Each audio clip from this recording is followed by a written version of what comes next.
start, we do record this. So we're going to record this call. It's for educational, promotional purposes, and also for note taking. It also helps us take notes. When the call is recorded, you can also, when we upload it to YouTube, it also transcribes, the text and stuff. So it's good for note taking. So welcome everyone to our Empathy Cafe.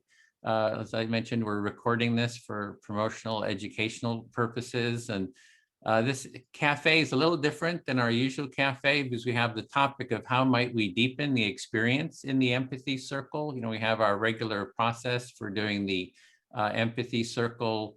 And this is a bit more looking at ideas for how to make it more experiential or experimental. Kind of how do we add and make this practice more deeper. And we'll start off. We can just go around and introduce ourselves. Well, actually, let me give you an overview of what we have planned. So first, we're going to introduce ourselves. We'll have a few minutes for that. Then we're going to go into the description of what we're going to be doing. We're going to have about a few minutes for introducing the empathy circle if some people aren't familiar with the practice. And then we're going to go into the empathy circle, and we're going to be the silent listeners are going to be taking notes in that Google document if you can. And then we're going to end about 15 minutes early, half an hour early. We'll have 15 minutes to sort of clean up the notes, and then we'll have 15 minutes to report back on any sort of insights. And so to begin with, maybe just introduce ourselves and your name, your location, and how much experience you have with the empathy circle practice. And I'll start. I'm Edwin Rutsch from San Francisco Bay Area, and I developed the empathy circle. So practice about 10 years ago, 11 years ago. So I've been doing this ever since, trying to get the word out and promote it. Graham, do you want to check in? Yes, indeed. I've actually just been trying to make some notes. Anyway, so I am Graham from Windsor, Ontario in Canada, and I've been working, as a student here in these empathy circles, working with Edwin for 5-6 months now, and really, really enjoying it, really appreciating the benefits from it. And at the moment, I'm a student at the university. I'm doing a psychology degree. And the work here is forming a foundation to my little future plans. And yeah, I think that's about all I can really say just at the moment. Okay, great. Thanks. Larry, want to go? Hi, I'm Larry in Florida. I'm relatively new to the empathy circles, enjoying it tremendously, becoming a trainer in it. And the end of last month, I had, for the first time in my life, a mild stroke, or what they call TIA. So I'm getting some medical advice for that, and relaxing, enjoying life. And like they say, every day on the green side of the grass is a wonderful day. So I'm very glad to be here. Thanks, Larry. Leslie?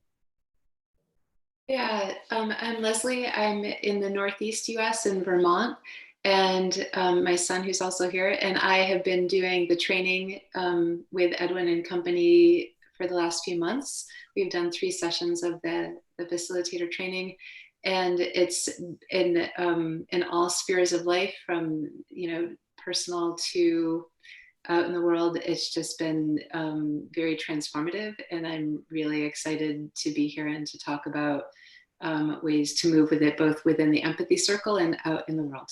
Thank you. Thanks, Leslie. Bogey? You're muted. Drew, sorry. So I'm Bogi. I'm from Poland. And I come across the empathy circles. I don't remember where, but I started to, Google it a bit more. So I watched some YouTube videos, etc. But I have never really participated in it live. So that's why I'm here. And yeah, the the aim itself is to bring it here to Poznan, which is the city where I live. And I know there are some, but they are very rare. And I think there's huge need of that kind of spaces for people for reconnecting. Oh, great. Well, welcome. So glad you're here. Kian? Yeah, really glad to be here too. I've been doing, I'm Kian, also in Vermont, in the Northeast, USA. Been practicing empathy circles for about 4 months now. And as my mom said, Leslie, it's been really, in every way, really, transformative. Thanks, Kian. Shahila? Hi, everyone. I'm Shaila. I live in Shaila, Northern California. Sorry. Sunnyvale, Northern California. I recently finished one session of the facilitator training. I learned a lot, and I think there's a huge potential for personal growth. And like Ian and Leslie mentioned, of course, you can take your personal growth and spread it to everyone around you. And I've been enjoying practicing it. I wish I could practice it more in my day-to-day life, but I'm happy with where I am in spreading the awareness of empathic listening, and also personally benefiting from it a huge deal. Thank you, Edwin. Oh, thank you. So Leslie, do you want to say a little bit about, what we were talking about, like, how we want to experiment here, and you want to say a few words about that? Sure. I think, as I understand it, the idea is this really is an exploratory kind of empathy circle. And I think sort of the guiding light is just kind of brainstorming together and asking questions and sharing whatever feels relevant to the idea of how does the practice of empathy circling become a fuller, deeper kind of experience. So that could be in a circle. We could be talking about the values of the empathy circle. We could be looking at the structures in the world that might be supported by having a more empathic kind of listening available, and how to move from an empathy circle into the world. Really, it's entirely open to whatever anyone wants to bring, and I think that's the idea. We're sort of taking notes and getting sparks to maybe continue following and unfold together. So it's just a collaborative, creative space that we wanted to bring for everyone to do just that. Yeah, thanks. And it was, it's like questions like, how do we listen more deeply? How do we speak more deeply? How do we really connect more deeply with each other, or whatever deep means, so it's sort of an open exploration, like Leslie says. And then we have that Google Doc. So it looks like we're going to have one circle here. So it'll be just circle one, and you can go in under, again, that where you wrote your name. If you scroll down, you'll see to take and organize, edit notes, facilitator Edwin, take notes here. So as somebody speaks, you can, when you're the silent listener, you can take notes about what you're hearing. And you can also add your own ideas too, as we go along. And then we'll end 30 minutes early, and we'll take about 10, 15 minutes to clean up the notes. And then we'll just sort of reflect back what we kind of learned from the circle. So Bogi, just to give you a bit of an intro how to do the empathy circle, did you see the how-to instructions? You have the basics. Yeah, so it's pretty straightforward. There'll be a speaker, one person will speak, they'll select the listener, they'll speak on the topic of, how do we go deeper in the empathy circle? You share a little bit, you pause, you get a reflection from the listener, and then you check, do they understand it? And then you say some more, and it'll be modeled here. We'll kind of do a few rounds. We'll do it with some of the participants who are familiar, so you'll be able to see it. And then, yeah, and the others will, as the silent listener, so just the silent listeners, you can take notes in a document if that works for you. So I think we can get started. Is there any questions, Bogey, just on the process? It's just my, do you have any about how it works? Just.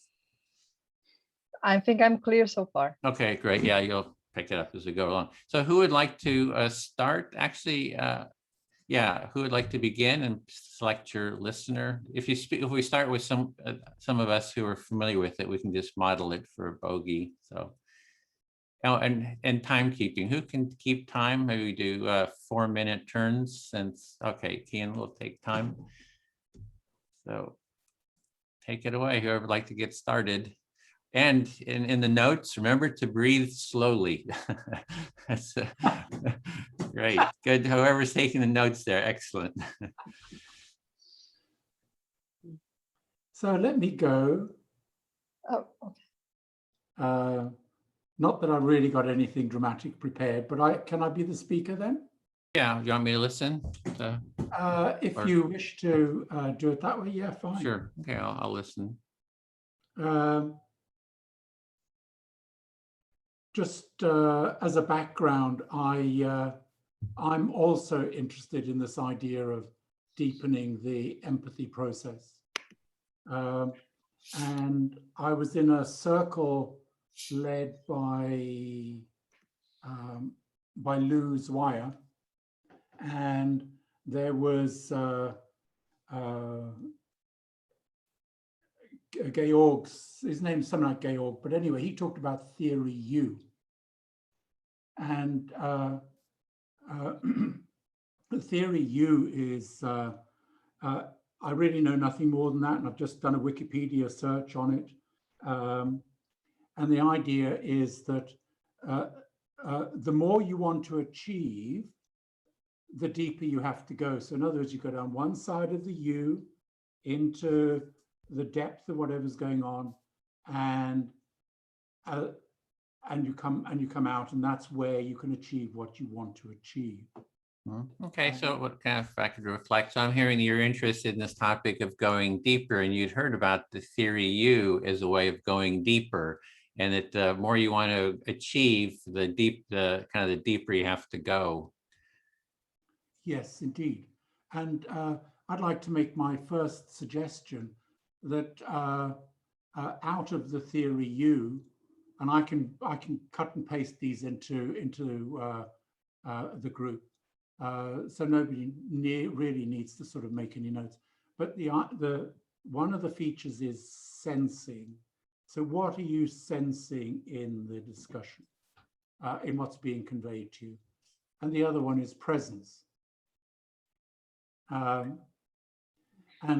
those words are all relatively easy or both relatively easy to gather.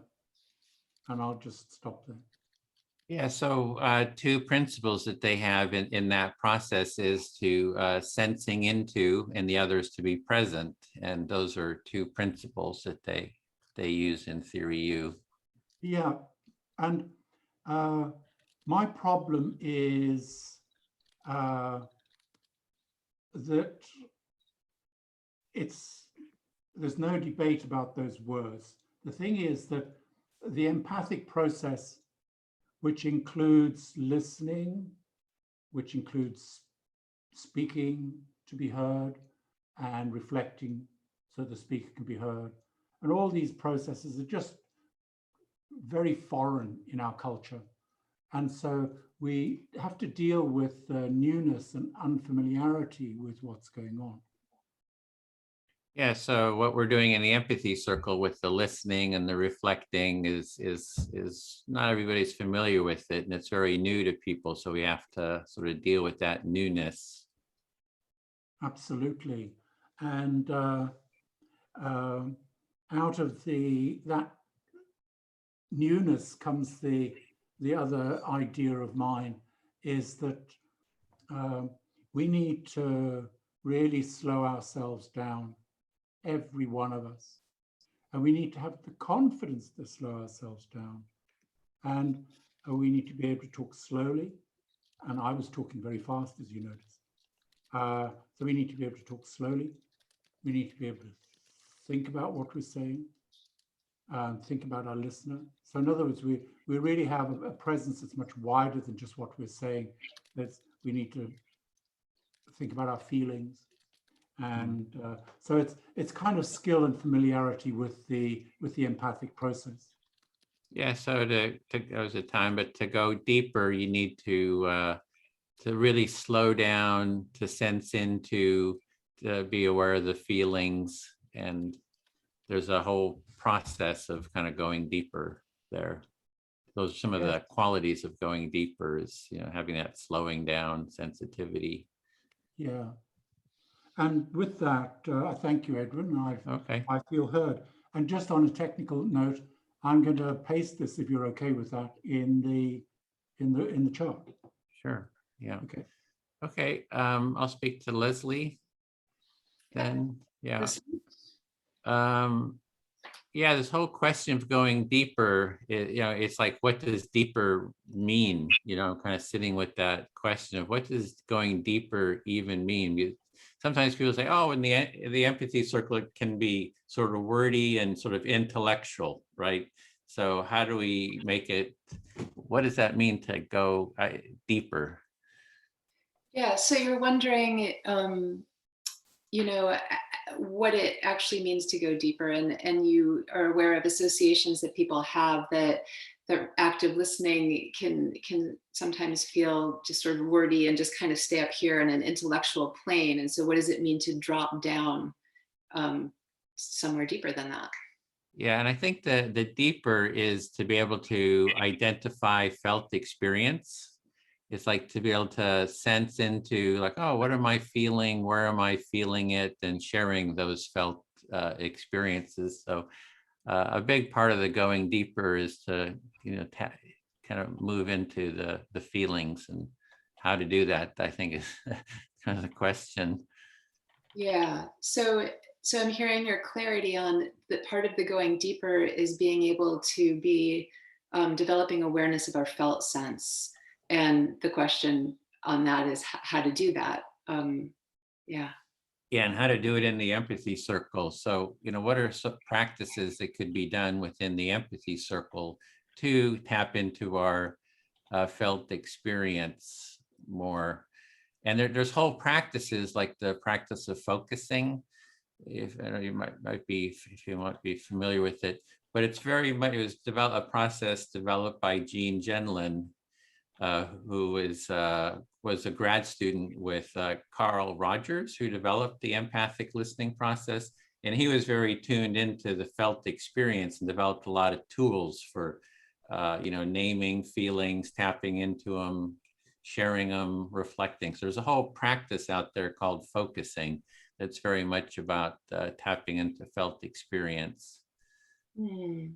So I'm hearing you, you know, as you're wondering about the different pathways that we might develop within the context of the empathy circle for tapping into felt experience, you're coming with one such as focusing, which is geared toward doing that. And so the question of how do we open the empathy circle context to other practices, or interweave these practices to help us develop more of a sense of our felt experience.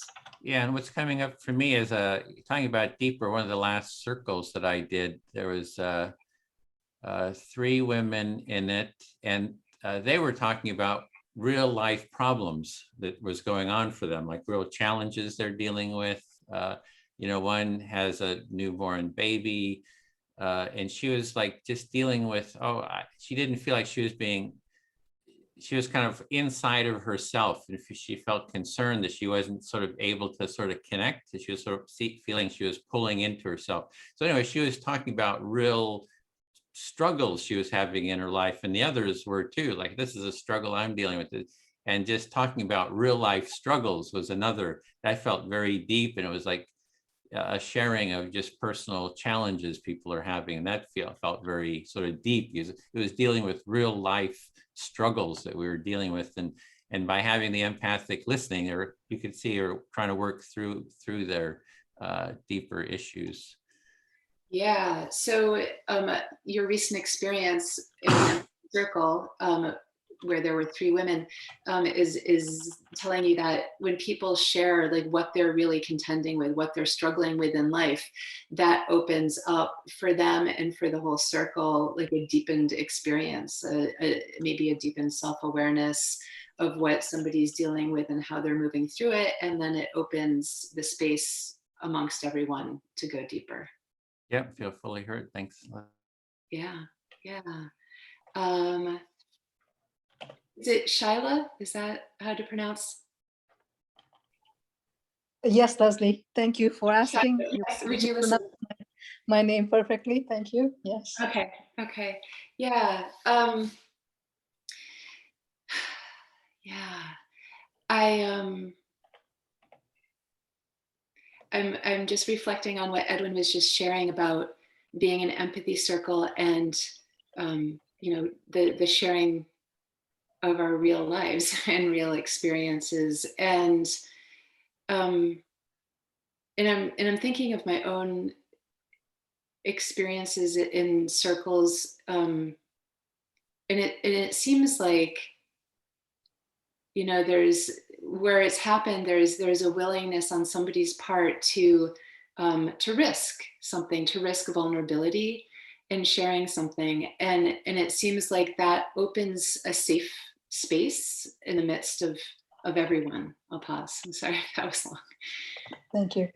So Leslie, what I hear you say is that after actively listening to Edwin, it prompted you to think about your own experiences in real life, your own real experiences, and also your experiences in the empathy circle.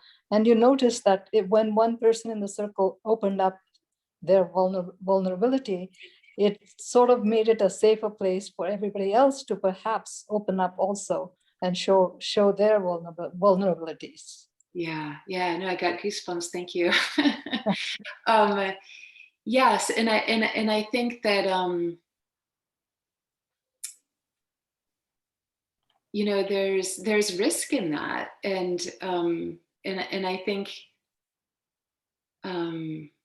you know, I guess I wonder, like, aside from somebody being willing to sort of step out and do that, like, what are ways that create a safe space for people to trust, for people to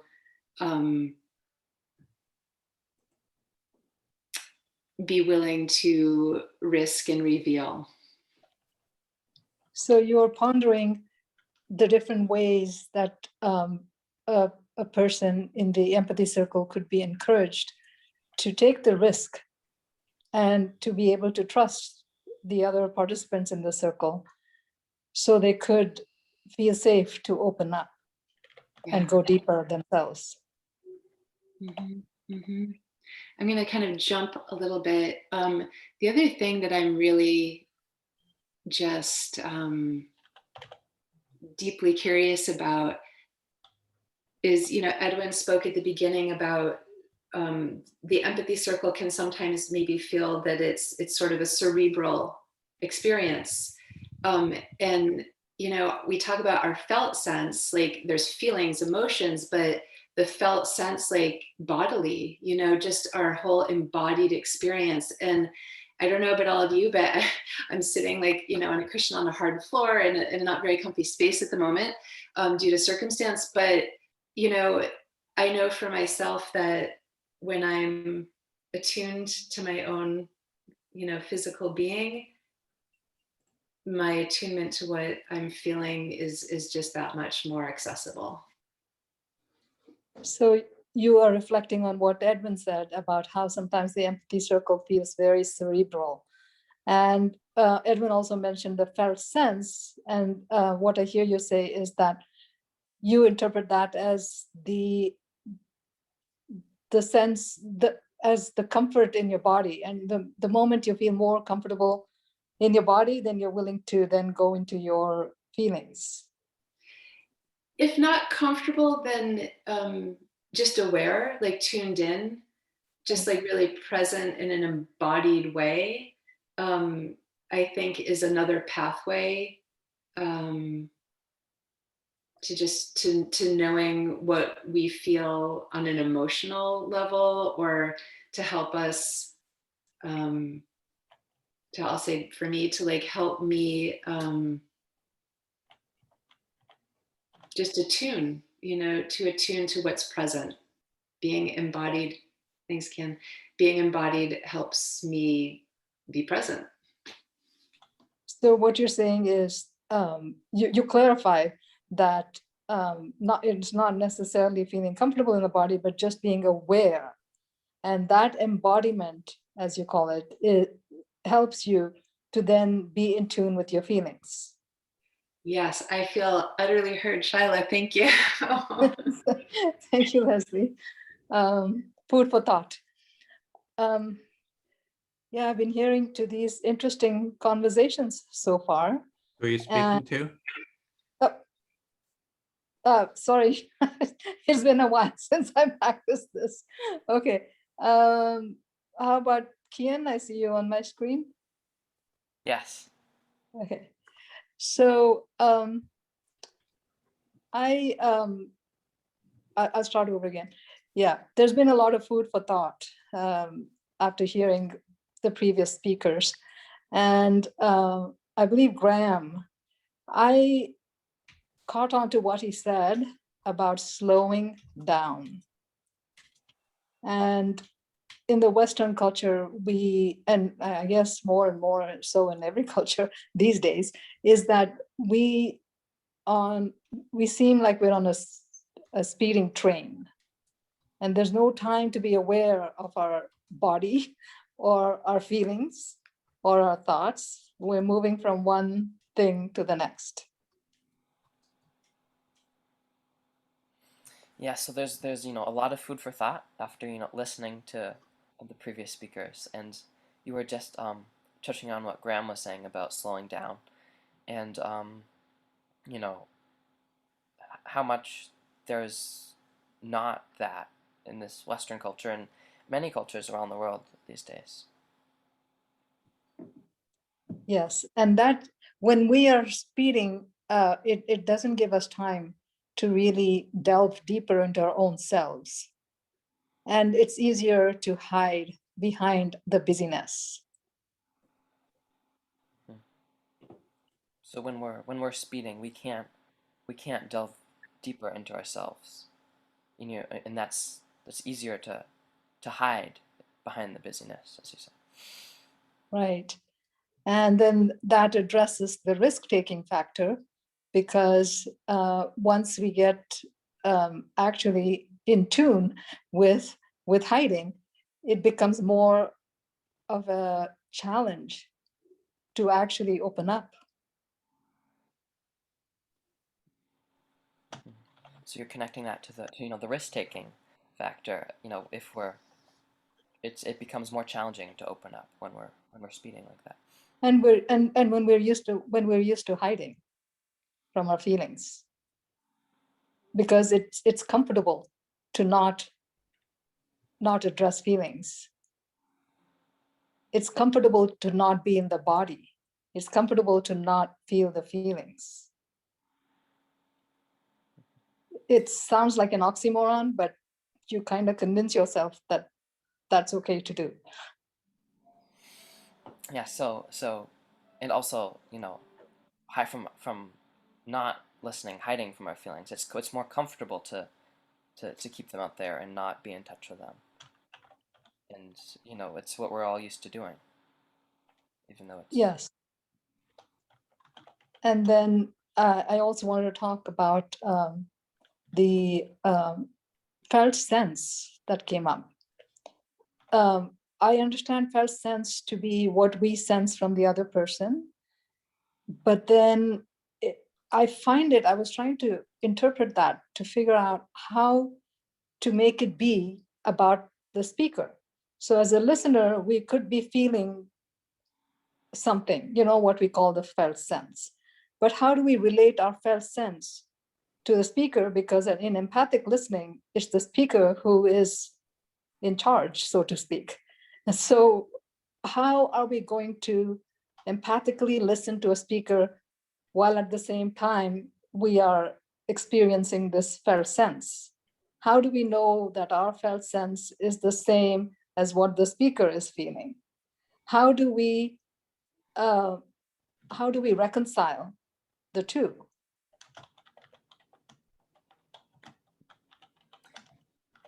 Yeah, and felt sense. We have a felt sense in when we're in a circle and with a listener, but the speaker is the one who they're sharing, they're guiding, and how can we both listen to our felt sense and obviously what the speaker is saying. Yes, so I see the challenge in this topic, which is what intrigued me to join this cafe, is to kind of play the therapist role, but not be the therapist, obviously, because we're not trained. How do we gain that trust so the person can feel free to share? And it may not necessarily be sharing feelings. They may not know what their feelings are, but to just share more of themselves. So you were intrigued. One reason you came to this cafe is, to find out how can we encourage or hold a space for people to, share more, open, be willing to share. Thank you. I feel fully heard. Bogi, do you feel ready to listen? I think so too. Yeah. Okay.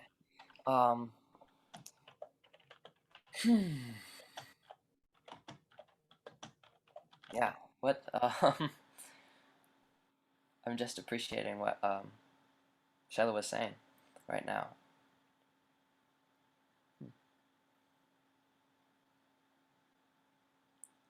How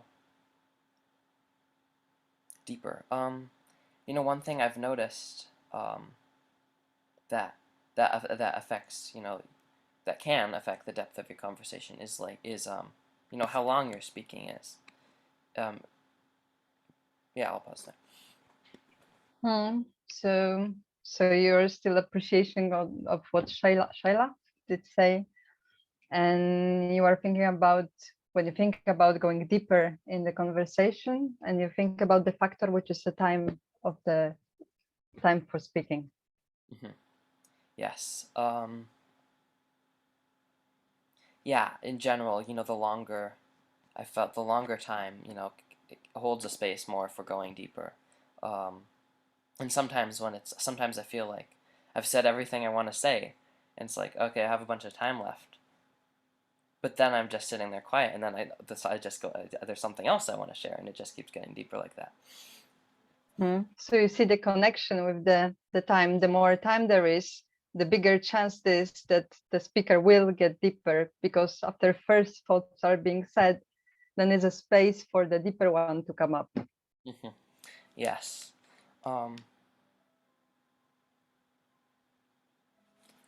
Yeah, and something else that occurred to me was that sometimes when there's something that's a challenge, whether it's in someone's person just isn't there sharing or within the circle, that if people handle that with vulnerability, that can hold a space for going deeper as well.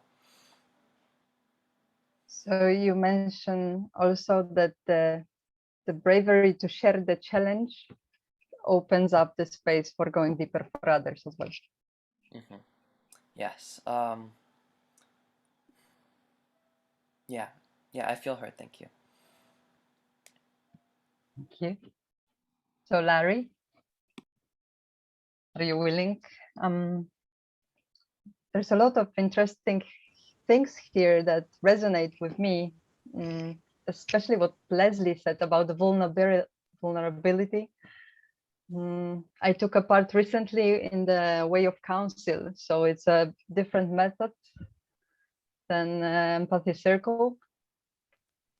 But I also felt when the moment when somebody takes the risk and opens up and shares vulnerability, allows himself, herself to be vulnerable there's opening a huge space for honesty and deep conversation. Thank you, Bogi. I hear you saying you're very moved by the conversation, and you referred to what Leslie said about being vulnerable and opening up. And you're talking about what happens when someone else takes that vulnerable risk to open up. Yes. And when I think about what makes people actually are brave enough to do it, when I ask myself this question, what can it be? I think there's, first of all, allowing oneself to feel what we feel. There was also mentioned before, like being with connection with the body and with the sensations of the body, but being in connection with the emotions, which is not obvious as well, is the key here. So you're also looking into when you're encouraging people to get in touch with their emotions, and what happens when they do that, and how to encourage people to get in touch with their feelings. I also wonder whether it needs some certain level of maturity and self-awareness from people. So it's not necessarily enough to be encouraged, but also to have certain skills, maybe. I don't know, it's an open question to do that. Okay, so now it's an open question of, is it that these people need some kind of maturity to be able to express their feelings? You're looking into what could it be that allows them to do that?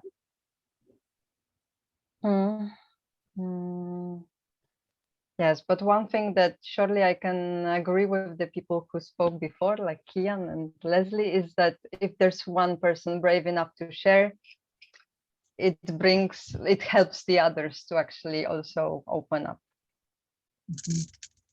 So you're agreeing with other speakers that if there's one person who's brave enough to open up, that will help others. Yes, to open. Thank you. Thank you. I feel fully heard. Thank you, Bogi. Thank you, thank you, thank you. Well, Edwin, we rarely get to hear from you. Can I speak to you? Yep, listening. Thank you, Edwin. Well, I am truly, truly, truly amazed by the simplicity of empathy, and at the same time, this paradoxical complexity that occurs throughout all human civilization without something as simple as empathy being practiced. I'm not quite sure if I got that, but I'm hearing that you're seeing sort of that there's a simplicity to empathy, but there's also a complexity to it too. So you're kind of sitting with sort of that I don't know if it's a dichotomy of complexity and simplicity, and trying to make sense out of that. Thank you, Edwin. I don't know if it's a dichotomy or a paradox. I don't know what it is. But it's, I don't know, but it's amazing how the simplicity of empathy, so to speak, is basically, how are you feeling? What are you feeling? What's really alive in you? That simplicity. And yet, if it's missing that connection with human beings throughout all cultures and civilizations, it causes incredible complexity in human communication. And I'm kind of likening it to the biblical story of Babylon, where humans had difficulty communicating. And it seems like empathy is the missing ingredient here. Yeah, so it's actually, there's the simplicity of empathy of just listening to someone, and the complexity happens when you don't have that, and all the stuff that happens, this whole Tower of Babel, confusion, whatever, that kind of comes up. So it's sort of the comparing those two different experiences. And now as I look at, what am I feeling, these days, what's alive in me? And I've been going through these, I'm obviously not getting younger, I'm actually getting older. And the health conditions that come with that. Like I recently had a little, a very mild stroke that I think I'm pretty well recovered from. So I'm grateful for that. It really brings me to a deep gratitude for being alive at all, surviving things like that. And then I'm having these days where ever since the second COVID vaccine, my health has been like on a roller coaster of high blood pressure, low blood pressure, fainting almost blood pressure, and other medical conditions that have just been a roller coaster since then. So I guess you could say I have good days and bad days, or roller coaster times, and it's I'll stop there. Yeah, you're just thinking about your health and, getting older, there's more health issues, as well as, having had a sort of a mini stroke, which you feel you're getting, recuperating from. But after the second COVID shot, there's been a lot of different health issues been coming up, and you're just sort of dealing with those. And now that I hear that reflection, it's so wonderful to hear the reflection. It really is. I'm it's becoming paramount that for me, that riding a bicycle is something I love to do for exercise. And I haven't been doing that for some reason since COVID started. So maybe it's not the vaccine. Maybe I'm just not riding my bike and getting exercise. So I'm hoping that I can return to that. Yeah, so hearing this reflection actually kind of brought up the idea of, oh, maybe I can get back to bike riding. I haven't done that in a long time. Maybe that's why I'm not feeling maybe having some of these conditions. I haven't been getting the exercise and feeling some inspiration maybe to pick that up again. And having heard that, it's your empathy circle is becoming like family to me. I just love being here. I love this opportunity for us human beings to gather in a safe space, if there is such a thing. At least we can believe it is and share with one another. And I love it. So thank you so much. Thank you everyone for being alive in the world today. Thank you all. Yeah, I'm hearing some real gratitude and appreciation for the empathy circle, for everyone being here. So just a lot of gratitude and appreciation too. Then I'll speak to Graham. And you're muted. Yes, thank you, Edwin. Yes, I'd enjoy that. Go ahead. Yeah. So I I think I'm not able to take any notes on discussion then. So others can do that. Yeah. Yeah, I think in terms of like what are practices, sort of exercises, steps that can be taken to deepen the empathy circle. So, different ideas have come up here about, what it is that creates more depth. For example, having more time. So what could be done about that, in the empathy circle? And so you're going back to your main question about what could be done in the empathy circles to deepen the processes. And you're thinking of, are there certain exercises we could do, for example? And I'll leave my reflection there. Yeah, and then Kian was saying, well, if I have more time to reflect, or to speak, it gives more sort of space to go deeper, right? It's like if you have more time, you can, if you're just sharing it, have a little time, 4 minutes, then you can go so deep, and because you kind of need that time and space. So what I'm thinking is we could do an empathy circle marathon, a day-long 8-hour empathy circle. So we start early, we have a group like this, and we just go for 8 hours, and have the time limit maybe 10 minutes as a max per person. But you just go the whole day, and then just see what does that do? How does that sort of shift, stuff? Can I hold you there? Mm-hmm. And so you're taking Kian's idea of there not being enough time to develop themes and depth, and so and referring to kind of 4 minutes being just a little bit tight, and so maybe people are rushing to get things out. And you're thinking of ways of expanding that, like on the one side, having our cycles based on 10 minutes, I think you said, and then maybe even going and having something like an empathy marathon where you're actually got an eight hour rolling days, and people come in and out of the whole empathy circle, and people got a lot more time to develop topics. Yeah, it's not coming in and out. You stick for the 8 hours, right? It's like what would happen after 8 hours of empathic listening? I don't know. I've never done it. The longest I've done was with my family, like 4.5 hours or something like that. But 8 hours would be kind of interesting to. Because I did notice when we did the family 4.5 hours, I started getting tuned into the group feel, and it felt like there was this space between us, and you could feel, and it was sort of a feeling of bubbly, things bubbling into the awareness. And it just became very attuned to how it seemed like something would come up from the subconscious and sort of bubble into the awareness. And I got really attuned to that. And it was just very interesting. And it seemed like little conflicts would bubble up between people. It was just very interesting. And so you corrected some of my additions to the previous reflection.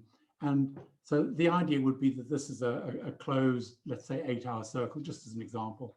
Mm-hmm. And the interesting thing is that this has never been done before. I mean, you've experienced it in a family circle with maybe kind of 4.5 hours worth of the process, but you haven't done 8 hours.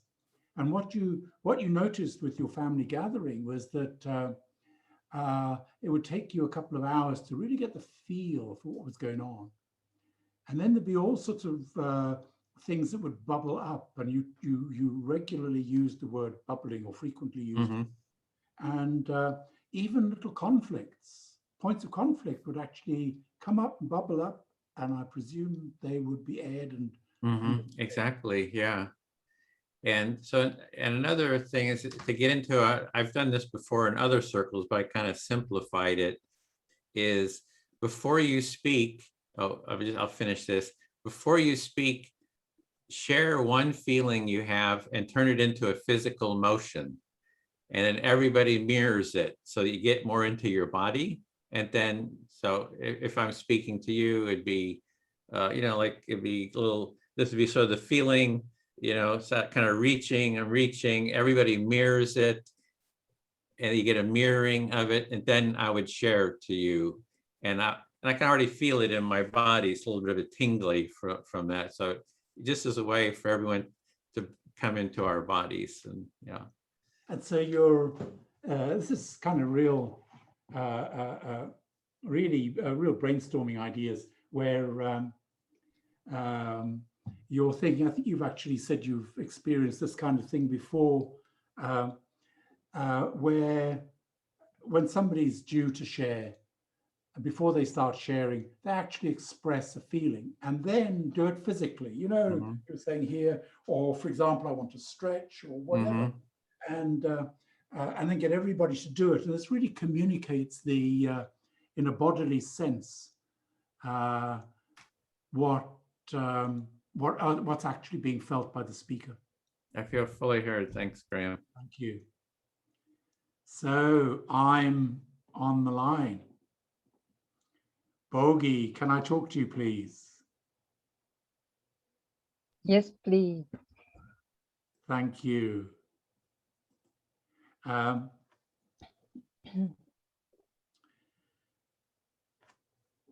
So I've been excited by a lot of the themes that have gone through our little meeting, and particularly by the last one of Edwin's, because I was actually really kind of getting on. And I'll pause there. So you were really onto different thoughts, and then I'm sorry, but your image froze, so I cannot reflect what you said. Okay.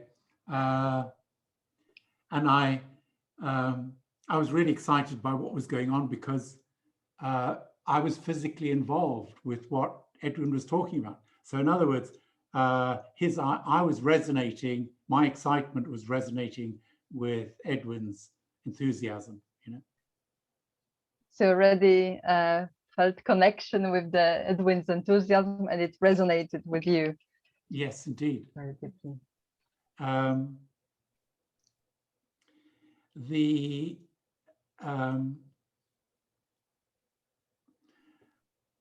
Edwin talked about a little process of things bubbling up, and he portrayed the bubbling up in a kind of positive way, and I'm wanting to indicate that the bubbling up can also bring difficulties, and I'd like to just stop there. So you also take the Edwin's idea on the thoughts of bubbling up, and you find, or you can recognize some challenges there. Yes, it's not with the idea of bubbling up, but it's the idea of a facilitator needing to keep his really aware of the energy level of the group, the tiredness of the group, like, for example, needing to stretch, you know, and sort of detecting that needs some little break. And I'll just stop there. So you already think of the facilitator's role and his responsibility for observing and being aware of the energy level of the group and the needs of the group. Yes, indeed. And not so much the group, but of the individuals. But then the individuals will convey their needs to the group one way or another. And I'm thinking of safety. I'm thinking of somebody getting irritated, and we need to address it. Those I'm putting so much in there. Sorry about that, Bogi. No worries. You already, I can see you're already worried about the responsibility of having somebody irritated and taking responsibility for that. Yeah, and it's not so much the idea of the responsibility, though, yes, that is there, but it's being able to handle it, address it, so that it doesn't dampen the group. Because if you dampen the group, then it goes shallow.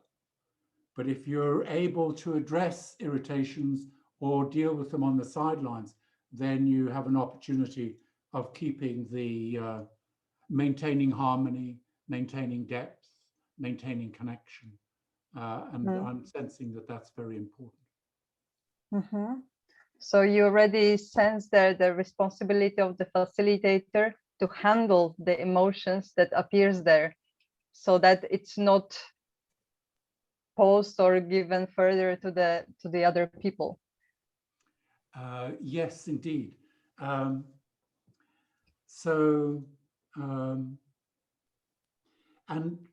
I'd just like to kind of summarize my thoughts, and that is that in an empathy circle, all of us have the responsibility for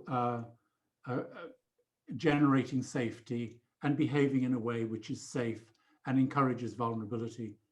But when anything is beginning to compromise vulnerability, like irritation maybe, or somebody feels not heard, then we need to deal with that quickly. But I don't know how to deal with it. It's something I don't know.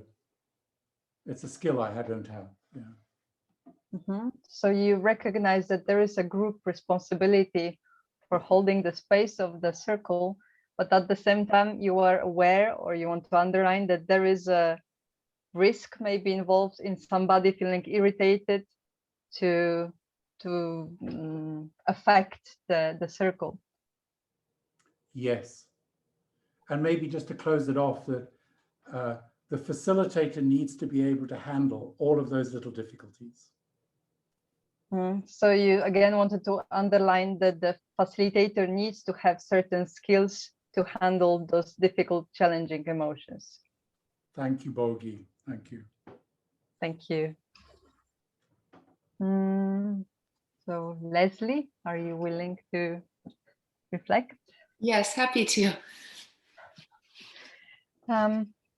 Good. I'm still digesting a bit, I have to say. And I have this thought that the important thing, I think, is to allow people to feel whatever they feel. And the word that comes to my mind is allowing the truth, in a way that even if there are some difficult, challenging emotions, there are emotions, like maybe we shouldn't judge them. So digesting what you're just taking in, it seems that what is rising for you is a sense of needing to allow whatever wants to come up without judgment. Just allow the emotions that present themselves to be part of this experience. What I want to underline here is also, it's not allowing to harm anyone, because it's not the same, but to allow to feel whatever that feels. I think it's fully okay to admit that somebody feels irritated or feels angry, and it doesn't necessarily need to be danger. So you're making a distinction between allowing, like somebody allowing an emotion to surface and to be expressed, from allowing it to harm another person, and simply because it's an emotion of maybe annoyance or anger or something like that, it doesn't mean that that's necessarily a harmful thing. Yeah.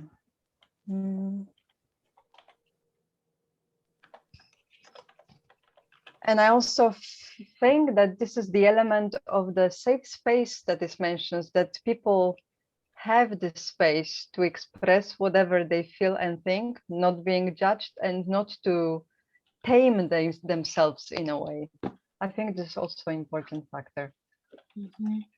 So people feeling safe enough to express like what is truly there for them, and not sort of tone it down or suppress it, but feeling safe to come forth with it is what I'm hearing you talk about. Yeah, thank you. I feel fully heard. Yes. Kian, would you listen?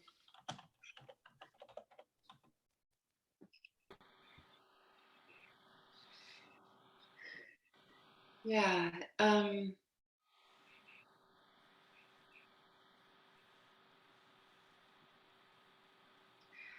I'll speak. I'll give voice to something that's been, to use the words that have been said, bubbling up during our circle so far. And recently, an experience in Empathy Circle has bubbled up for me. I'm really wondering about, because I've never been in an Empathy Circle only with women, and I'm really wondering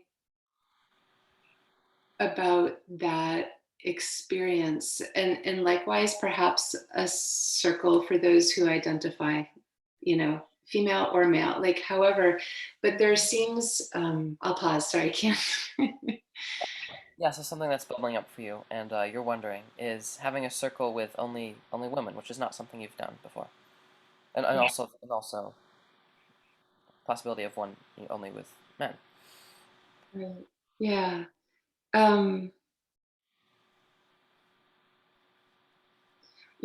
I've sort of wrestled in circles with what Bogi is talking about, at times coming forth with something, at times feeling like I'm maybe damping it down. And I'm aware of that fear arises, and I'm sure I'm not alone in feeling of, not wanting to be judged, not wanting to be misinterpreted. Yeah, so you're aware of, sometimes in a circle you may, when you're sharing something, sort of dampen it down, or just not, yeah, and, also aware that, not sure how to put it, sorry. No, that's yeah, not wanting to be misinterpreted. Yeah, okay, so you don't want to be misinterpreted, misunderstood. Um,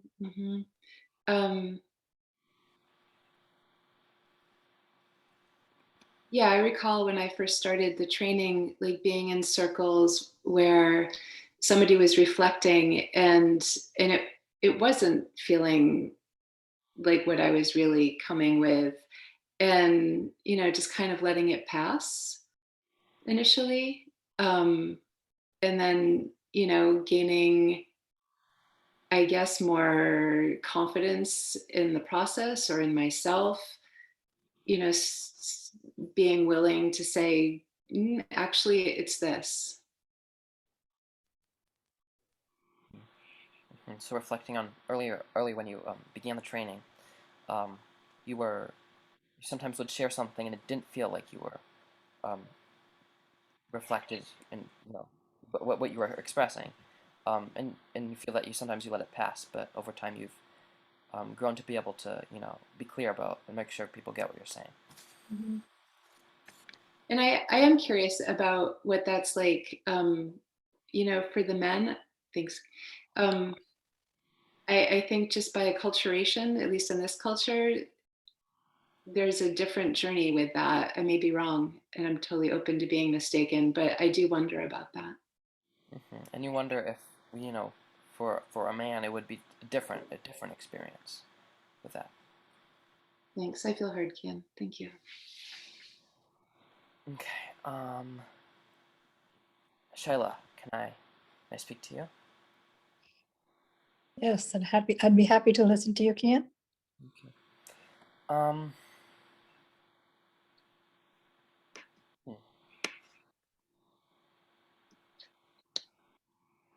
I'm just thinking about what my mom just said, and wondering the same thing,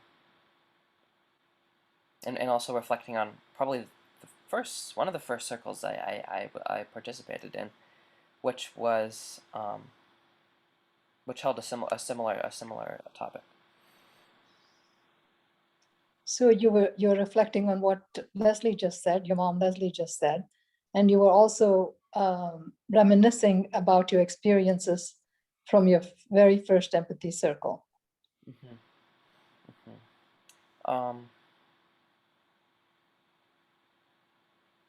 Yeah. I'm just sorry, I'm just sitting with that, recalling that.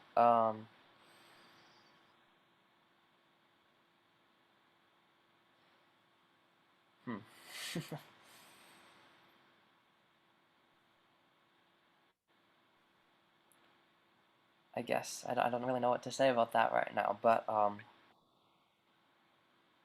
I will say about I've also found that sometimes I'm realizing right now that sometimes I need to just be a little quiet to go deeper, to find what I need to say. So you're just realizing at the moment, it also seems like you're just experiencing the value of just being quiet. And it seems like being quiet helps you delve deeper into yourself. Yeah, and I speak for myself. I can't really say for other people, but I imagine that that in a circle, I often tend to try, be talking. It's that's the nature of the circle you're speaking. I try to do that, sometimes a little bit too much. So what you find challenging about the circles is that people, I guess, and also it sounds like maybe there's some pressure to speak more. And did I get that right? Yeah, yeah. Okay. Yeah, and also I think Graham was speaking about it earlier, but the circle is really really engaging, with your mind, or definitely, your heart. But I'm also thinking about, how is the rest of your body in the practice? How can that be incorporated in?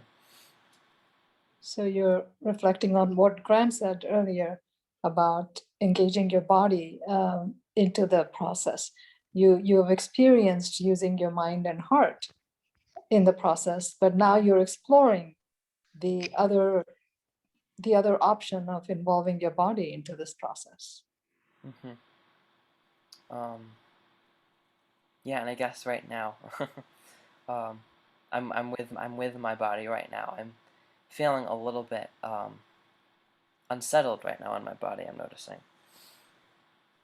So what you're noticing about your body as you speak about being in your body is that you're feeling a little unsettled with this new experience of paying attention to your body.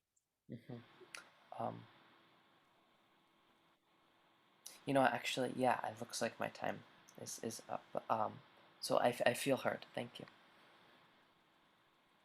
Thank you, Kian. I don't know if I'm allowed to do this. Can I pick Kian? Yeah, whoever you want. It's Okay. totally your choice. All right.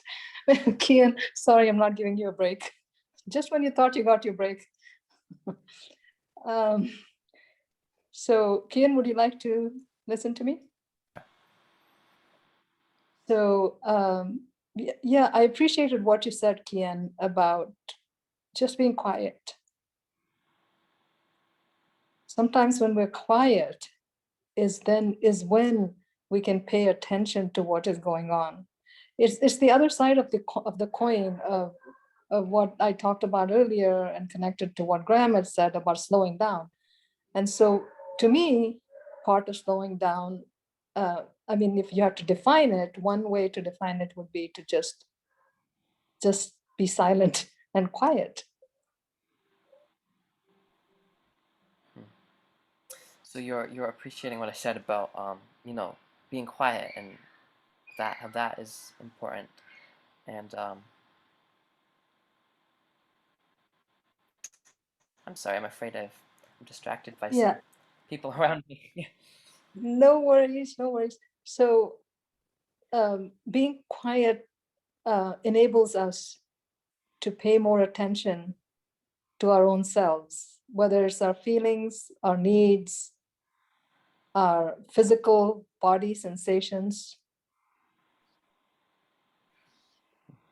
So being quiet enables us, holds the space for us to be tuned into to our body sensations, feelings, whatever we need.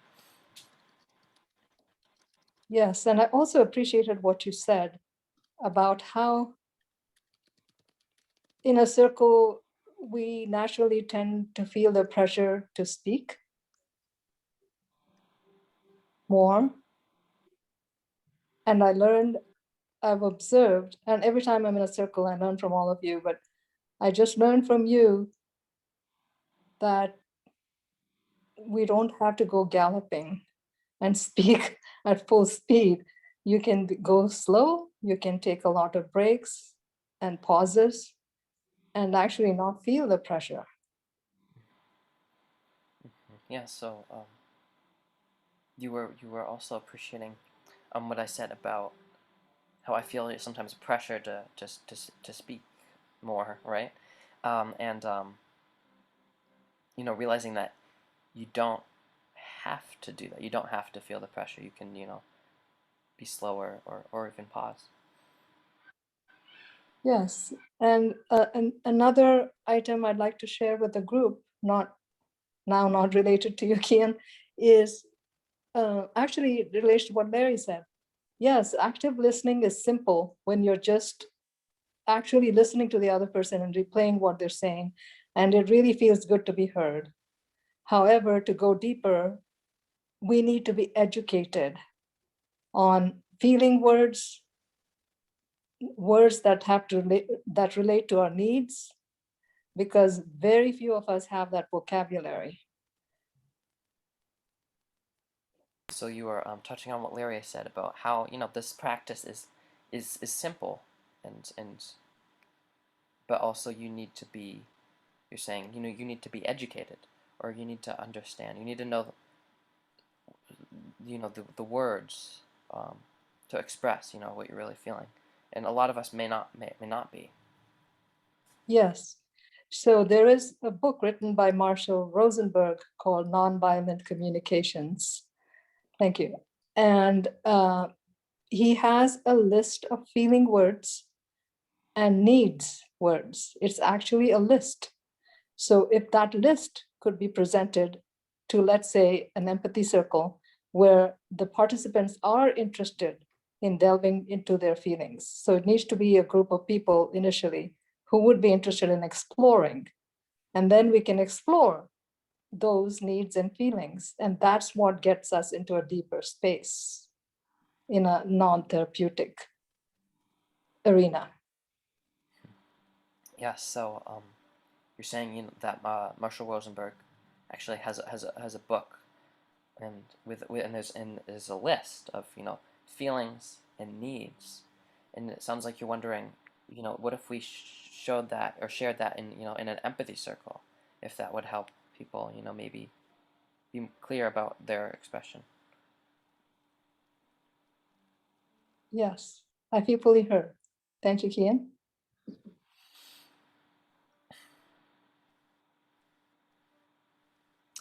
Larry, can I speak to you?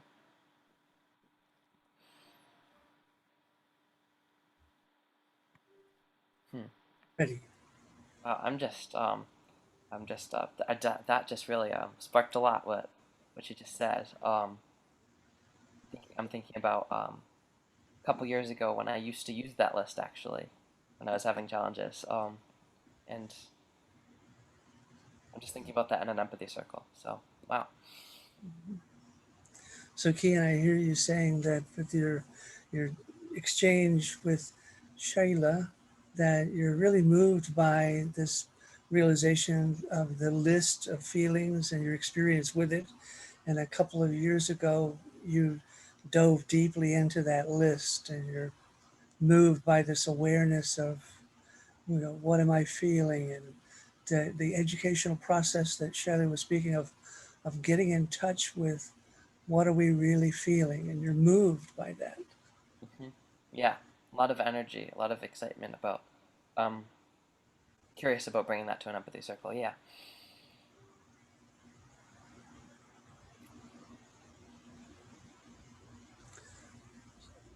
So you're curious about bringing that list and process to an empathy circle.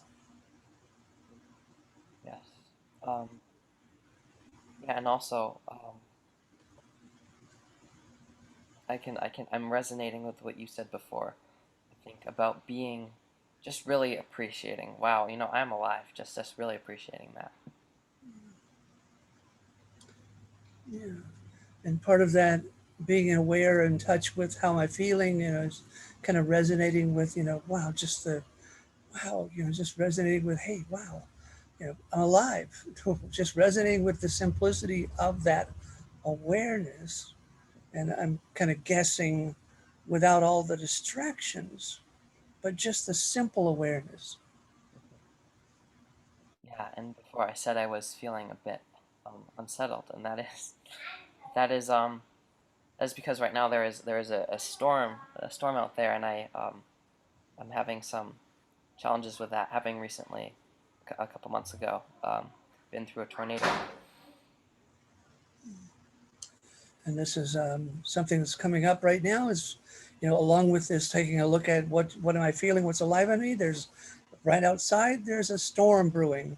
And you just went through a traumatic experience of a devastating storm a couple of months ago. So looking at what's alive in me and looking out the windows, like all of these things are stirring. Hmm. Yeah, and I will say where I really do feel safe, in the circle on this level. I don't know what's happening out there, but I really do feel that Yeah, comfort. yeah. And you're having this awareness, this inner awareness of that, in the circle, I really do feel safe, expressing and communicating and feelings, being aware and listening and reflecting. In the circle, there is peace in the storm. But outside the window, I don't know what's going to happen.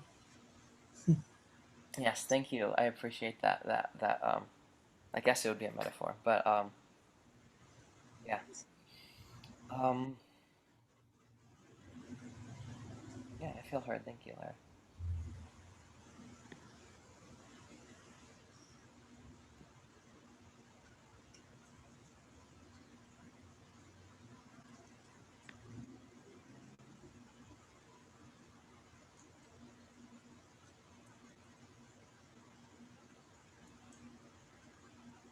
Thank you.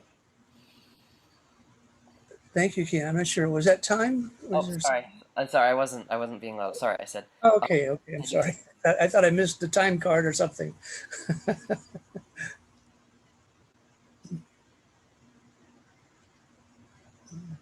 You're up, Larry. Oh, I am up. I did miss the time card. So this is what I'm waiting on somebody to say time. Anyway, all right. Thank you, Kian. Thank you much. That was awesome. And so, Shyla, may I speak to you? Yes, Larry, I'd be happy to listen to you.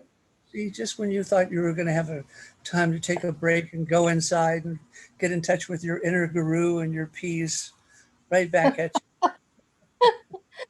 So I'm really appreciating our circle today. It's such a beautiful thing. And I'm so um, mm, appreciating this topic of what's alive in you, those simple words. What are you feeling? And,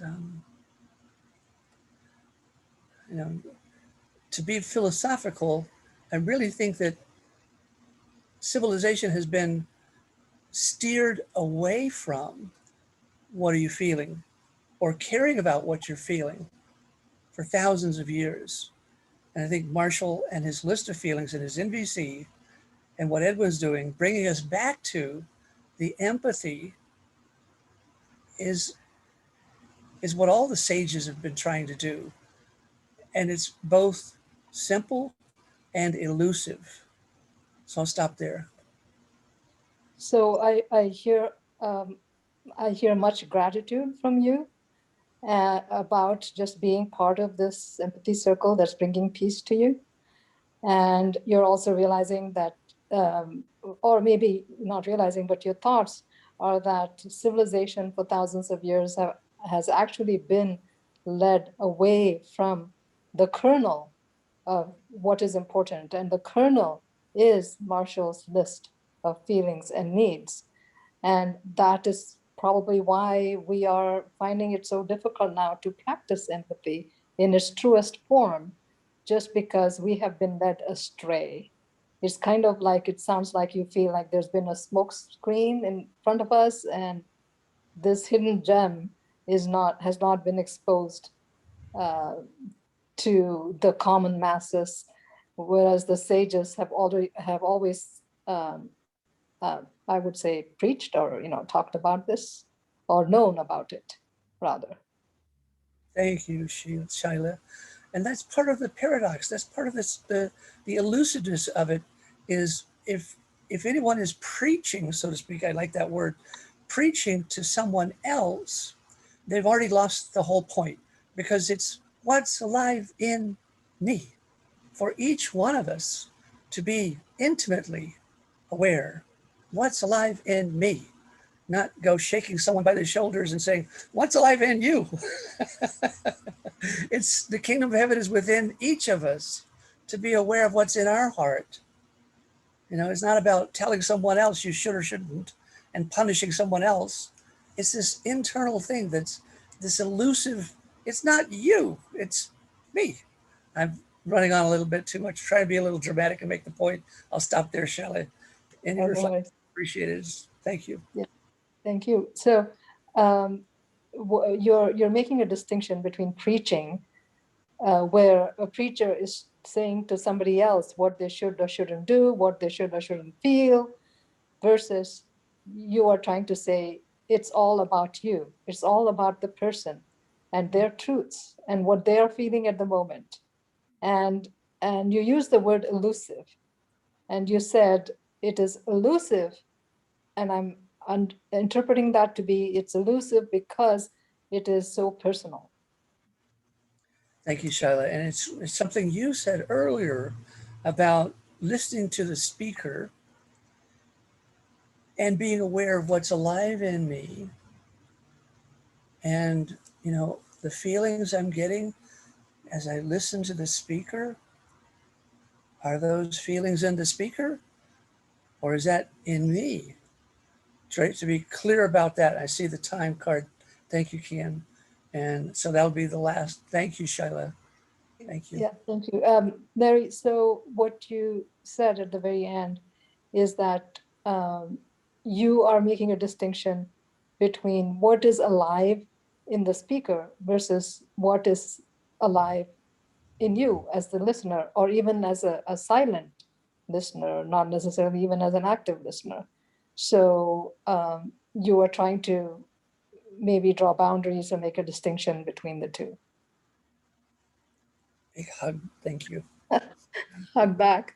Thank you, Larry. Okay, so I remember this time I need to pick someone. Graham, would you like to be my active listener? And you're mute. Yes, I would certainly like to be your active listener. Thank you, Shaila.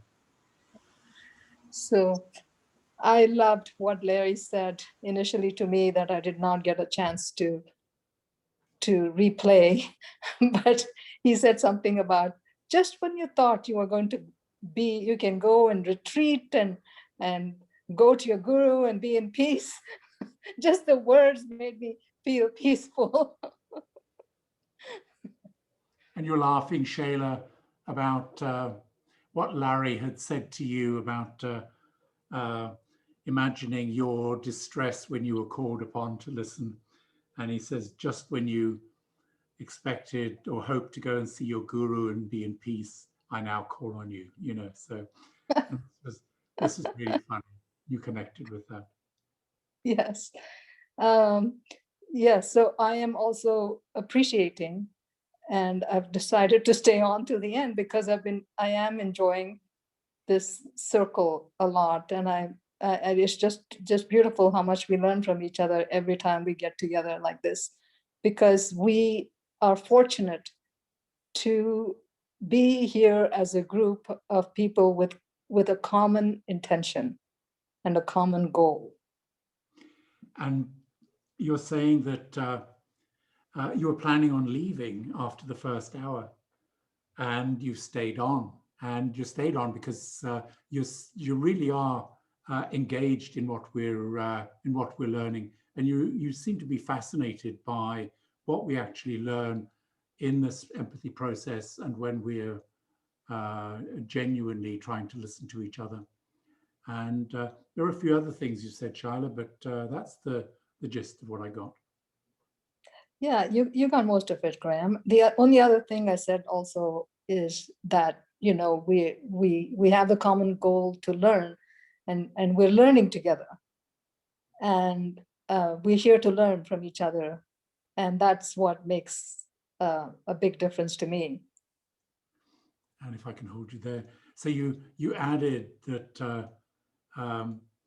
the joy here is a common goal of learning, and it's also what inspires you, and this is what's motivating you to stay, and motivating your enjoyment here is that ability to learn and that common purpose we have. Yes. the other thing that I'd like to say is, I've noticed that in this circle, oops. Oh, I'm sorry. I'm using my cell phone and the battery is low, so I might be kicked out. I do have the charger here, but let me see if I can work it. Excuse me for that. Take your time. Yeah. So I noticed in this circle that because, I think it's the nature of the topic we are involved in right now, that we ourselves are not able to go into feelings or needs, because I think, like I said, I think it's the exploratory brainstorming nature of the topic, perhaps. And so Shayla, you're wanting to talk, or Shyla, you're wanting to talk about the depth of feelings which we are actually getting to or not getting to in this meeting. And you're putting that down to the idea that the purpose here is an exploratory brainstorming session on certain ways of running the meeting. And so that may be why we haven't actually gone quite so deep with feelings. Yes, I feel fully heard. Thank you, Graham. I think my time should be up, but I cannot see Kian's on my cell phone. So Yes, it is up, Shyla. okay, Correct. thank you, Kian. Thank you.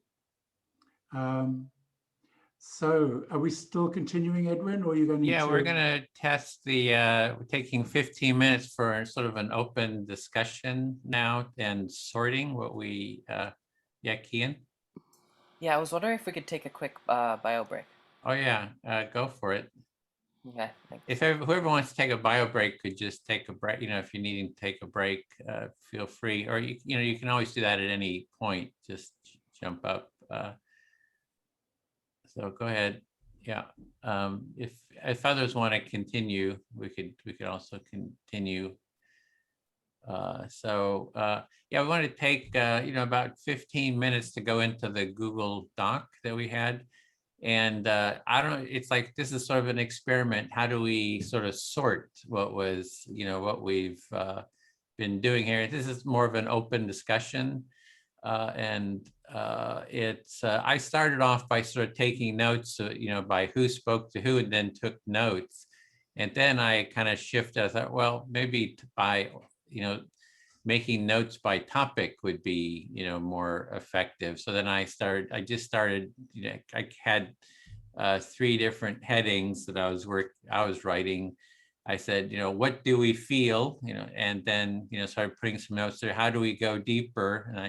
And then activities to try in the empathy circle. So just what do you think about how would we sort of take notes and sort them in a effective way? Just kind of popcorn, whatever comes up for everyone, and go ahead and do it too in the document.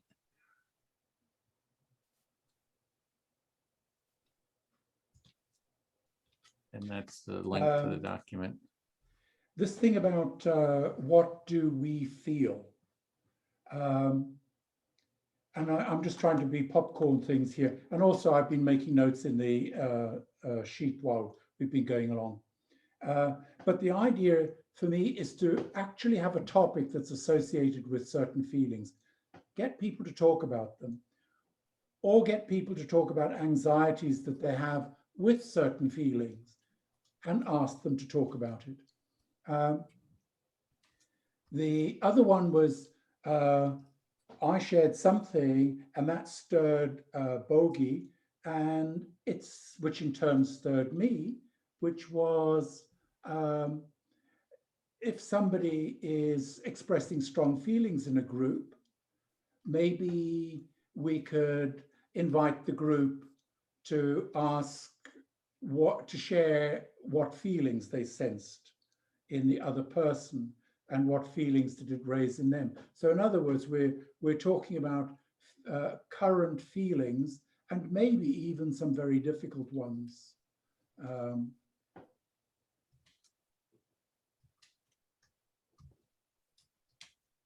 Yeah. And the essence there was to reflect from Bogi that we acknowledge the feelings that are in the group, and we encourage vulnerability, we encourage discussion of difficult feelings, and we make other people feel that they're okay having strong feelings.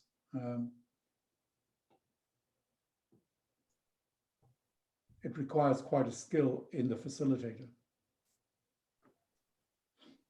I like Graham's idea of having a topic that would lend itself naturally for people to discuss feelings. Maybe an anxiety topic, or whatever. What are you happy about today, or what are you grateful for today, or are you anxious about something? So that opens up the whole feelings realm. And then the whole idea of the empathy circle is to actually, it's for the active listener to still listen to the speaker and reflect back. There are no judgments. There's nothing except that by nature, the speaker has gone deeper into the topic because of the nature of the topic. And then that itself will, once the circle gets used to that kind of opening up / vulnerability, that can lead into deeper layers as time goes on. Yes. The 2 hours is plenty, in my opinion. I don't know if I can handle an 8-hour boot camp, but it's just that I think if the participants are willing to talk about an open topic like that, I know, Edwin, you usually say, we go with this topic, or you can talk about whatever is alive for you. And that could still be an option, but then the people who are willing to open up and be the leaders of the gang, or whatever it is, the emotion gang, will encourage the others then later who may not be willing to do so right away. I think the topic becomes important. Yes, maybe I'll try just reflecting what everyone's saying. So you're saying that have a topic that allows people to share feelings, and then so it's really important how you sort of frame the topic. I wasn't quite hearing what those topics would be. What for example, did you have ideas there? Yeah. Well, I think Larry, or even Graham, somebody brought this up earlier. What are you grateful for today, or lately, or what are some anxieties that have come up for you lately? Something. I personally wouldn't want to talk about what is making you feel sad, because that's going deeper, a little too deep. but something that has to do with feelings that's a little more general, and then people can get into the deeper feelings if they want to later. Mm-hmm. Okay. And Marshall's list would be helpful, because he gives a list of the positive feelings and the lists of negative feelings. Okay, I've made notes about that. So we have topics, and we had that down to about the to bring feelings lists. Leslie, I don't know, do you want to jump in on this? What? Sure. And I saw Larry had his hand up too here. Oh, I didn't see that. So since you raised your hand, you want to go first, Larry? I didn't. I like this topic of looking at feelings, and one of the things I really love about the simplicity of the empathy circles is what I've observed is, for myself, there's an opportunity in the reflection with, as Shiloh was saying, reflection with no judgment. And to be able to develop trust in that empathy circles process, that the practice is reflecting without, I'll say, over-interpreting or misinterpreting, and using some of the speaker's original words to kind of support that this is what the speaker said. And I just want to say, allow each one to practice self-awareness in a safe space. Be very careful as I appreciate Marshall's extensive list of feelings a lot. It's wonderful. But be very careful thinking that anyone can accurately say that someone else is feeling such and such, or say things like, I feel like you are judging me, or something like that. That's really not a feeling, but it's an evaluation of someone else's expression, or whether they're smiling or not, or smiling the way you think they should, or something like that. So just be very careful in trying to judge what someone else is feeling. And I'm just saying, stay with yourself. Okay, so I'm hearing there is you would like to develop trust in the process that we're doing. And you do that because you're not bringing in judgments. And also the way to do that, you're sort of advising, like, name your own feelings. Don't start trying to tell other people what they're feeling, but just come from yourself. What is your own feeling that's arising? Did I get that? So Leslie? Yeah, I think the thing that's really captured my attention most is like a curiosity around the silences. And I'm sort of trying to think of ways in the practice, right, that people might get to just explore or experiment with that. Just having some, I mean, it's one thing an individual certainly can create for themselves, but as a circle, I'm wondering if there's a way collectively to just sort of acknowledge and support the use of the silences. Okay, so what I'm hearing there is that it was that aspect of the quiet spaces, and how do we create some sort of practice or process for experimenting with holding the silence, and kind of sounds like you don't have quite an idea for how to do that, but some sort of an activity that would hold space, or at least let people know that that's okay.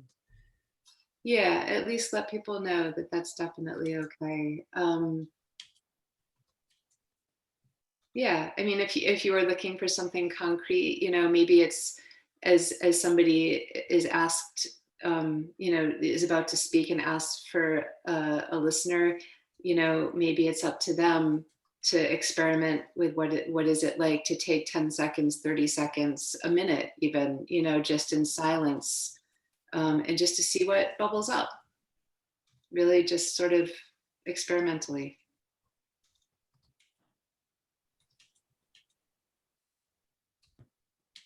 Okay, well, so that's an actual activities. Like, for example, it's your turn to be the speaker. You select someone, and then you just take 30 seconds, and for example, and don't say anything, and just sense into yourself, and do a sort of a body scan or something like that. It's sort of a tangible exercise that could be done.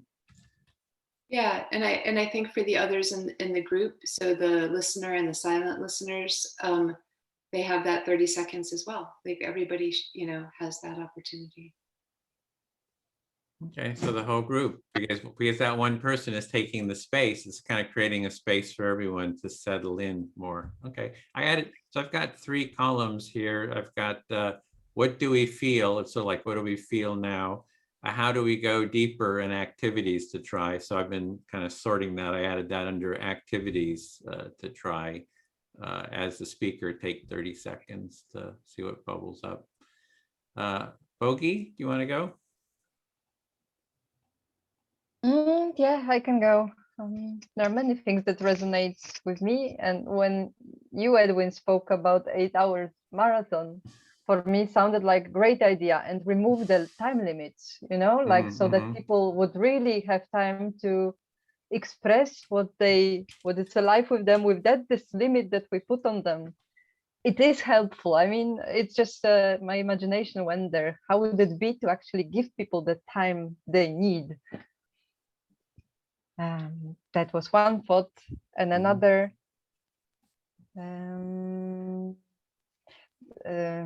something that Larry said about, I'm not sure if I can repeat it exactly the same way, but it was intimacy of self-awareness.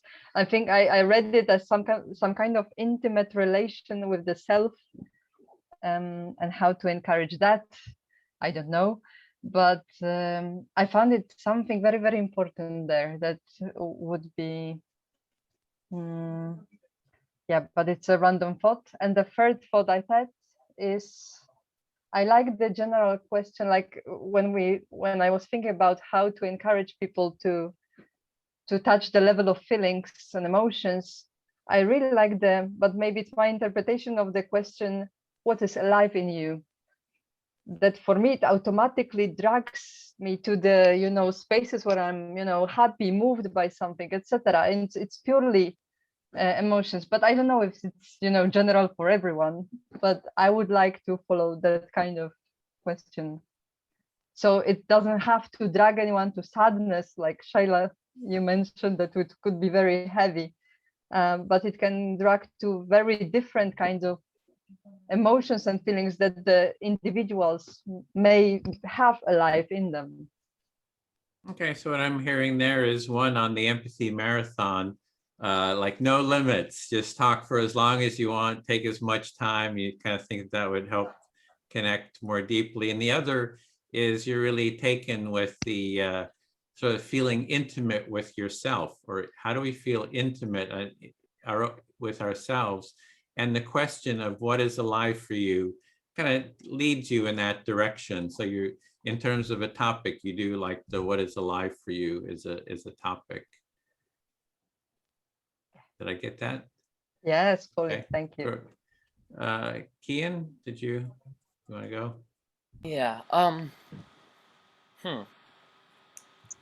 Yeah, I wonder about, what Bogi was just saying about, and also the time. Like, I feel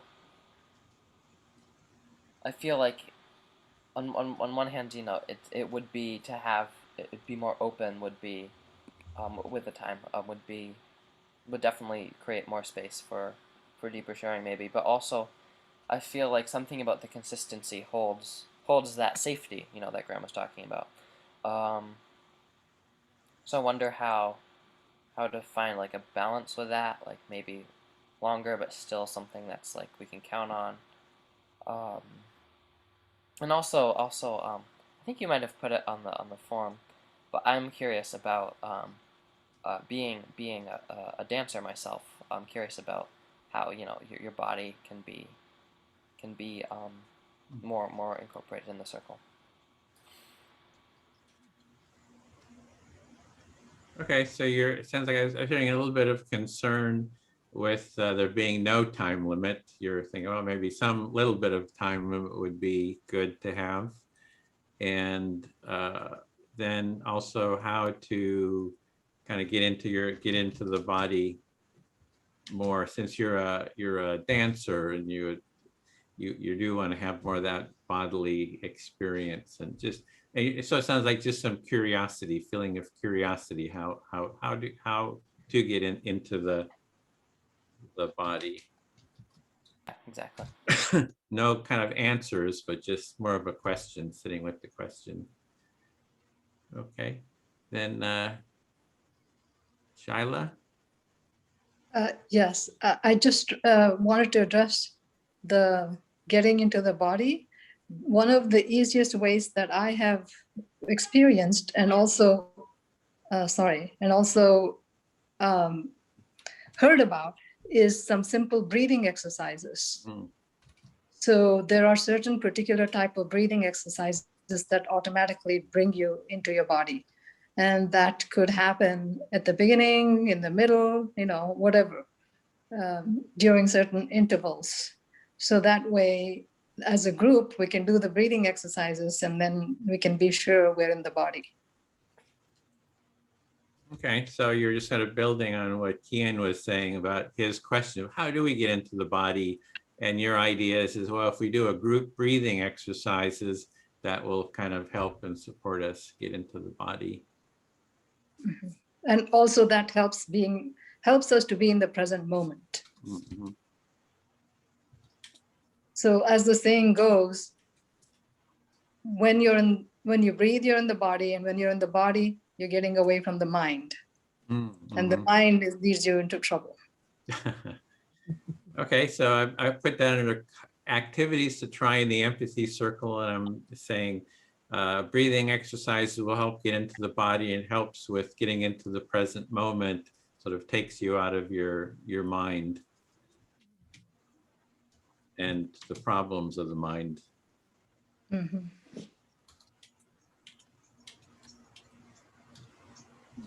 Okay. So did everyone go then? Did everyone share? Then, yeah, so couple of things. I just wanted, there's a process called dynamic facilitation in terms of practices, and it's been, I don't know if you've heard about it here, see Leslie shaking your head, I don't know if you've heard of it. The person who's kind of a facilitator in this and written a book on it, Rosa, she's a friend of mine, and she does, with the dynamic facilitation, the process is that you have a group that has an inquiry, like we have this inquiry, and instead of doing, initially that process, instead of doing, mutual empathic listening, the facilitator hears each person, what they're saying, and then puts it onto a charts, onto like whiteboards, and they sort it according to different categories. They have 4 different categories. So problems, solutions, ideas. And so I was doing a little bit of this at the end, just kind of hearing each of you. I do the empathic listening. We could have actually had shared a whiteboard here, the Google Doc, and then you see your idea being put onto the chart under different categories. And so that's like another process, that's sort of based on empathic listening. But in that case, the facilitator does the empathic listening.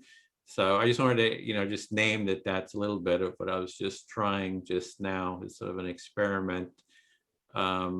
And then the facilitator sort of writes it up and, creates a sort of a coherent report out of it. So, and then actually Rosa, she found that the empathy circle was a good gateway into this. So instead, because usually people have a lot of pent up stuff that they're sharing, want to share. And now she does empathy circles as a gateway to that practice.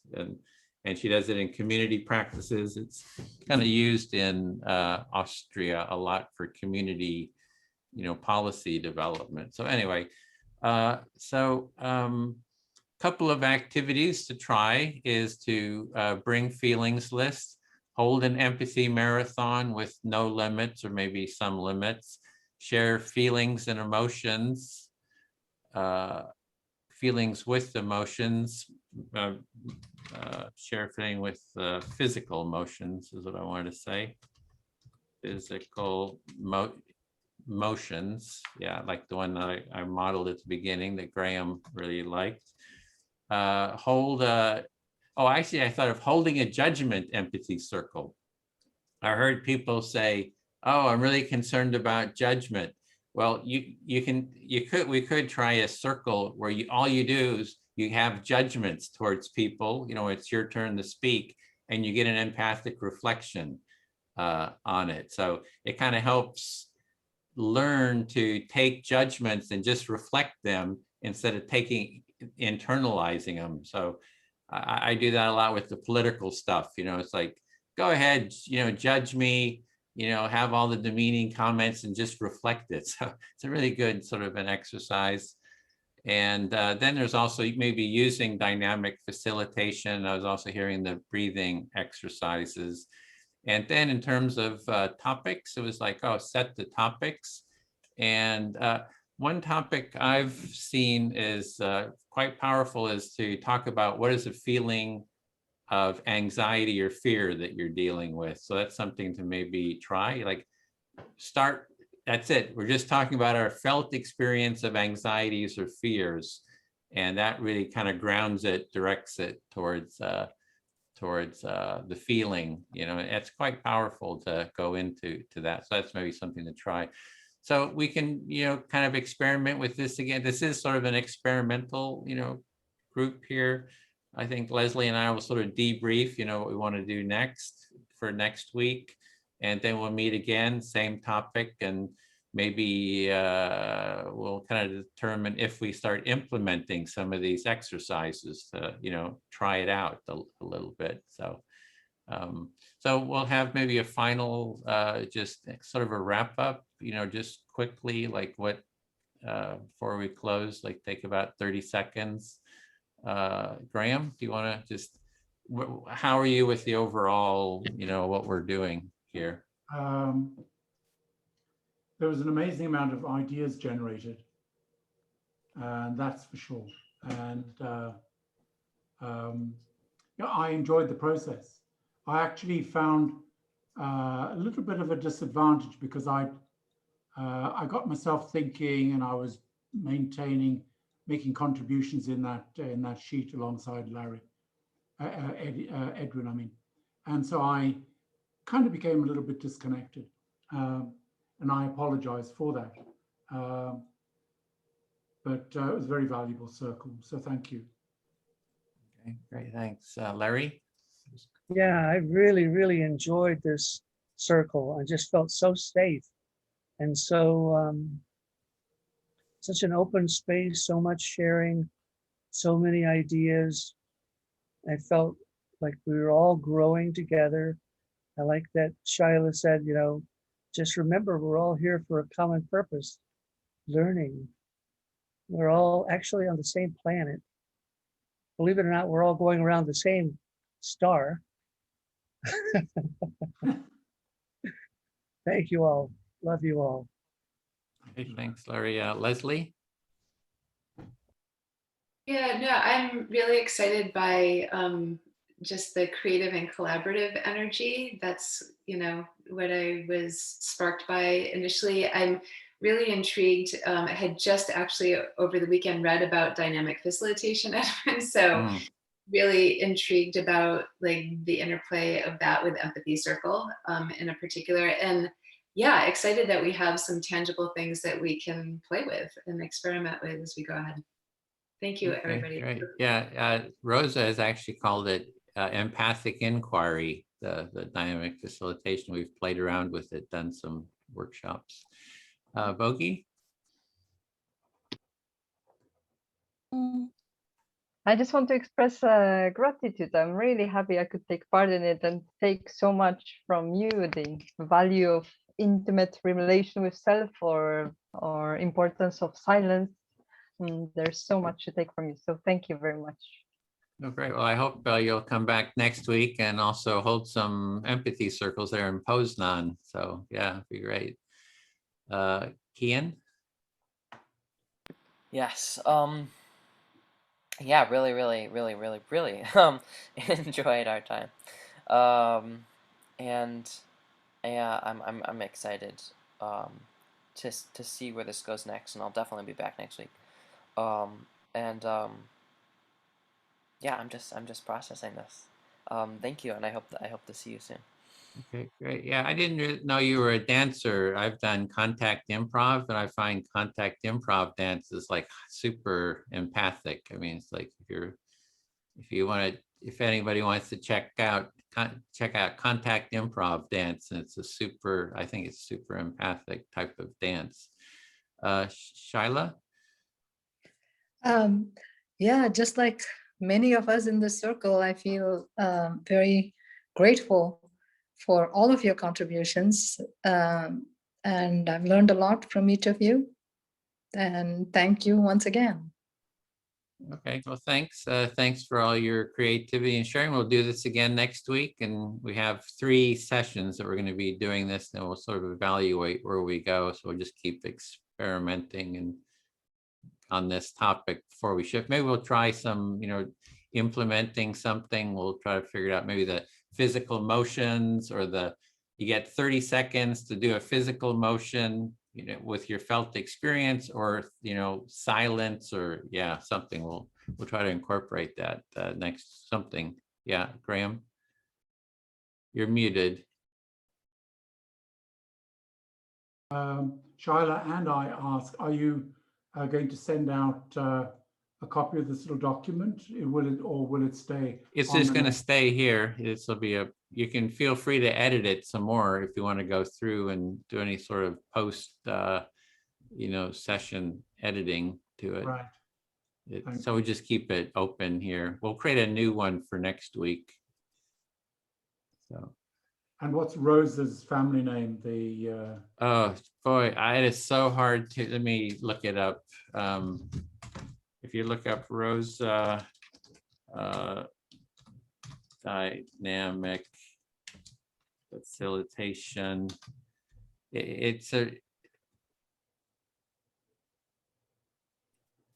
yeah, there it is. Praxis. That's all I can say. This is Praxis? her website. Yeah, that's her website. She actually has a section on empathy circles there somewhere. Rosa Zubizarreta. So really, that's it. So yeah, difficult term. So okay, well, we're past our time. So see you next week. I hope so. Thank Bye you. for now. Everybody. Bye. Thank you. Thanks again.